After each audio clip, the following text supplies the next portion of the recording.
Okay, dragon number 6. This is called the Iridescent Jade Dragon.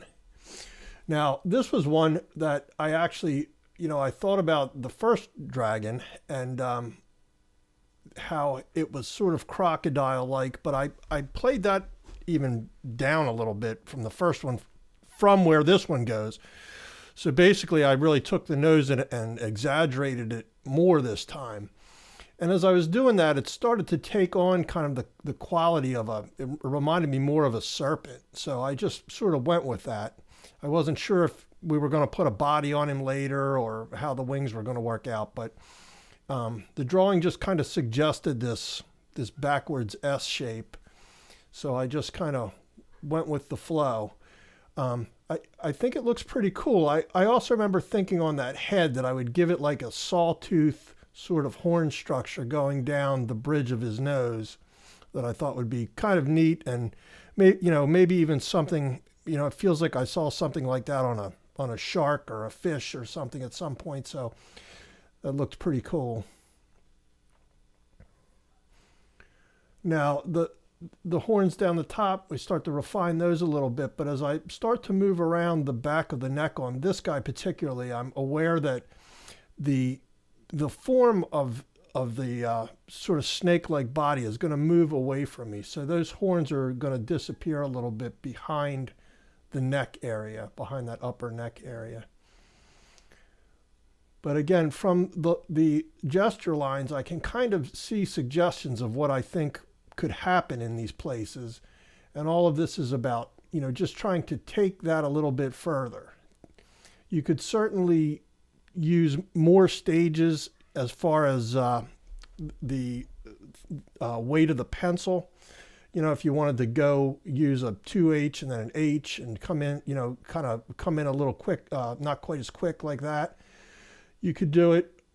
Or, some people are comfortable going right in with the 2B or a 4B and smearing it around using either, smudge sticks or their fingers or whatever. But I don't generally like to smear a lot in a pencil drawing in order to achieve a gradation.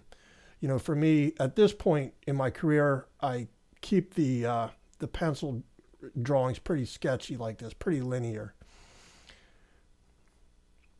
If I want to really get to the form of it, I take it either into a digital medium or to oil paint. And again, at this point, going down the neck of this guy, trying to keep that form in mind, what's going on there, how it's zipping around. It may be something I have to address again down the road if I were going to take this to color.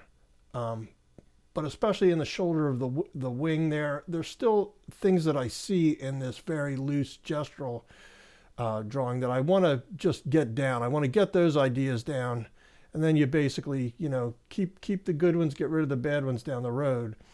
All of this is really a concept phase of these things. All of Dragonary is really based on doing the concept work for these things, doing the drawings and the designing of them. A little less of the rendering than, that we would get into down the road. This guy looks like he's smiling a little bit almost. It's kind of funny how when you work on these things and where you put the different horns, even though you're dealing with a lot of the same elements all the time, by leaving a little more space above the eyes or making the jaw a little bigger, you can really give the face of these things different character. And that's always been interesting to me, how many variations there really are.